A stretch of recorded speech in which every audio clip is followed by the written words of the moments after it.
দেয় না।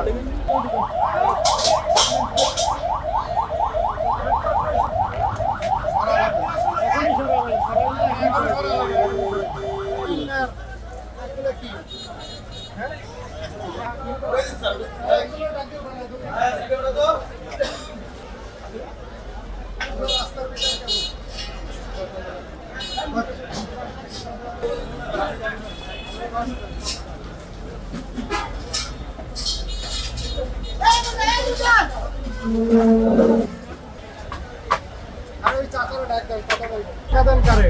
চাঁদা দেয় কারে? কেউ চাঁদা দেয় না। রাস্তাতে হাজার হাজার লোক যায় ভিতরে। ঈদের সময় আরো মানুষ যাবে। একজন একেবারে হাজার হাজার মানুষের কষ্ট হচ্ছে। কেন বলেন? কেন? যাই হোক, যদি কেউ নিয়ে থাকে আর দিবেন না এবং এখানে বসতে পারবেন, সোজা বাজারে চলে যাবে, ঠিক আছে? অনেক জিনিস করেন, তুমি সবাই করো।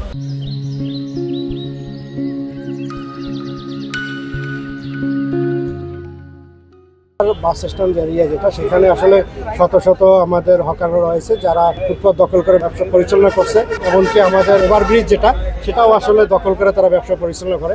তো এটা সাভারের বড় সমস্যার মধ্যে একটি।